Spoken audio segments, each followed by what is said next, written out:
ஆண் என்றால் ராணவ், பெண் என்றால் மஞ்சரி. ஏன் நடக்குது இந்த டார்கெட்? பின்னணி தகவல். ஒரு வீட்டின் பெரும்பான்மை கூட்டம் ராணவ் மற்றும் மஞ்சரியை குறிவைத்து டார்கெட் செய்து கொண்டிருக்கிறது.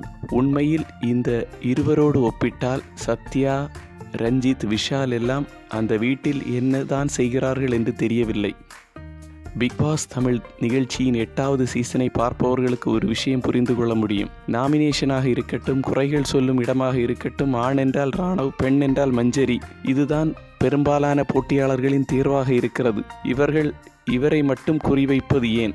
எதனால் இது நடக்கிறது? ஆழமாக உள்ளே போய் பார்த்தால் அதன் பின்னாடி பயங்கர திட்டமிடலாக உள்ளது. புதிய போட்டியாளர்களின் வருகை. வைல்டு கார்டு போட்டியாளர்களாக மஞ்சரி, ராயான், ராணவ், வர்ஷினி, ரியா உள்ளிட்டோர் பிக் பாஸ் வீட்டில் என்ட்ரி ஆகினர். இதற்கு முன் இல்லாத சீசனில் நடந்த ஒரு விஷயம் இந்த சீசனில் கண்கூடாக நடந்தது.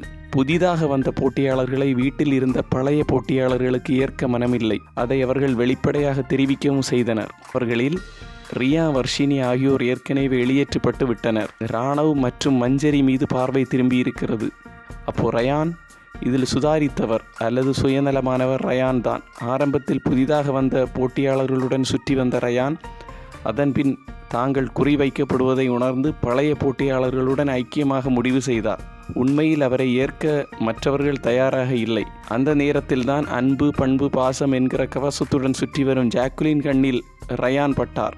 தன் அணிக்கு பலசாலிகள் வேண்டும் என்று நினைத்த ஜாக்குலினுக்கும் ஏதாவது ஒரு அணியில் இடம் கிடைக்காதா என்று ஏங்கிக் கொண்டிருந்த ரயானுக்கும் பரஸ்பரம் ஆதரவு கிடைத்தது. தப்பித்த ரயான், சிக்கிய ராணவ். ரயான் பழைய போட்டியாளர்களுடன் நெருக்கமானதால் வெளியேற்றப்படும் ரேடாரில் இருந்து அவர் நீங்கினார். எஞ்சியிருப்பது ராணவ் மற்றும் மஞ்சரி மட்டும்தான். இதில் மஞ்சரி கொஞ்சம் அடித்து ஆடுகிறார். அவரை முடிந்தவரை உடைக்க திட்டமிடுகிறார்கள். ஆனால் அவர் தாக்குப்பிடிக்கிறார். இதில் ராணவ் பாடுதான் திண்டாட்டம். சுய சிந்தனையில் பின்தங்கியவராக காணப்படும் ராணவ் பேசவும் தெரியாமல், செயல்படவும் தெரியாமல் காட்டாற்றில் அடித்து வரப்பட்ட கட்டை மரம் போல் உலாவிக் கொண்டிருக்கிறார். அவருக்கு பல விஷயங்கள் புரியவே இல்லை. அதை அவரை குறிவைக்கும் போட்டியாளர்கள் நன்றாகவே பயன்படுத்தி கொள்கின்றனர். கல்லூரிக்கு வரும் ஜூனியரை சீனியர் ராகிங் செய்வதைப் போலத்தான் பிக் பாஸ் வீட்டில் ராணவ் மற்றும் மஞ்சரியின் நிலை. அன்ஷிதா நேரடியாகவே மஞ்சரியை டார்கெட் செய்கிறார். மஞ்சரியை ஹைனா போல குதறுகிறார் சௌந்தர்யா.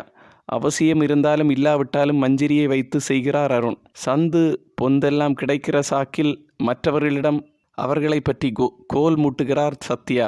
தீபக் பற்றி சொல்லவே வேண்டாம். இப்படி ஒரு வீட்டின் பெரும்பான்மை கூட்டம் ராணவ் மற்றும் மஞ்சரியை குறிவைத்து டார்கெட் செய்து கொண்டிருக்கிறது. உண்மையில் அந்த இருவரோடு ஒப்பிட்டால் சத்யா, ரஞ்சித், விஜய், விஷால் எல்லாம் அந்த வீட்டில் என்னதான் செய்கிறார்கள் என்று தெரியவில்லை. ஆனாலும் அவர்களின் நட்பு கவசம் காக்கிறது. அதுவே புதிதாக வந்த இருவரை தாக்குகிறது. இவர்களில் மஞ்சரி கொஞ்சம் தாக்கு பிடிப்பார் என்றே தெரிகிறது.